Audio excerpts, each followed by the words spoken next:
भंजनगर में साहित्य घर सारस्वत समारोह अनुष्ठित। सांविधानिक व्यवस्था भितर जो अनुष्ठान गुड़िक संविधान अवक्षय को रोकवे चेष्टा करते आमर प्रकृत नागरिक समाज।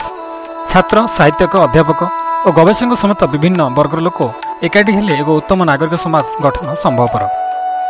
भंजनगर टाउन हॉल रे भंजनगर संवाद साहित्य घर पक्षर आयोजित सारस्वत समारोह में ईस्टर्न मीडिया लिमिटेड अध्यक्ष तथा संवाद साहित्य घर मुख्य सौम्यरंजन पट्टनायक मुख्य अतिथि भाव जोगदे यह कहते। मोर खड़ी छुआ यह भंजमाटी आरंभ होता बेले अक्षर लिखा आरंभ एठार ही होता कही श्री पट्टनायक निज वक्तव्य आरंभ करते।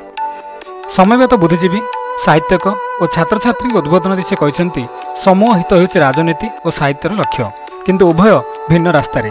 तेबे ओडिशार स्वार्थ साधन और सबु वर्गर हितपाई साहित्यकों लेखनी चालना हेबा दरकार। महाप्रभु श्री जगन्नाथ पर जो मानक नहीं आमे ओडिया अस्मितार कथा कहवा से मध्यरु कवि सम्राट उपेन्द्र भंज होउछन्ति अन्यतम। आउ संग्रामिक क्षेत्र में चकरा विषय को सम्मान आउ किछि बड़ कथा नाही। एणु कवि सम्राट और चकरा यह माटी को जो ओडिया आसिले गर्व छाती फुली उठी थाए। एणु भंजमाटी को ओडिया अस्मितार प्रतीक भाव गढ़ी तोलिया हेबो। आउ एही क्षेत्र में आज कार्यक्रम गोटे विजय ओपन करिछि।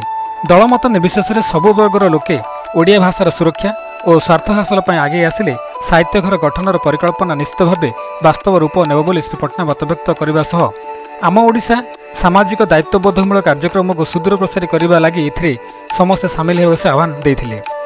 राज्यर 364 साहित्य घर शाखारू भंजनगर शाखा को श्रेष्ठ साहित्य घर पुरस्कार मिली से समस्त को शुभेच्छा जनाई आज कार्यक्रम में अन्यतम अतिथि भाव साहित्य घर राज्य संयोजिका डॉक्टर शुभश्री लेंका जोगदे युवक और छात्र छात्री को साहित्य घर में सामिल करने दिगरे कार्य करने एवं व्यापक वृक्षरोपण कर सबुज पृथ्वी गठन दिगरे समस्ते संकल्प नेबाक आह्वान देइछन्ति।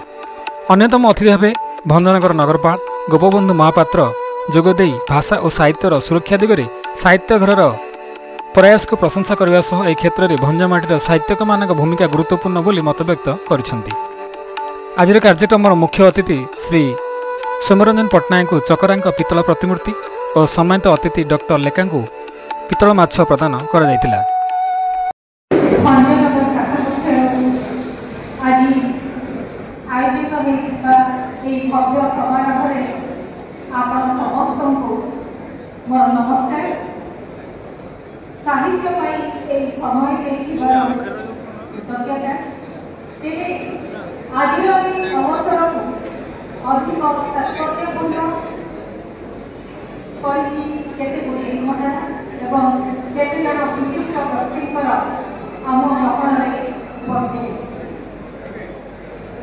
खुशी बांटिले बढ़े,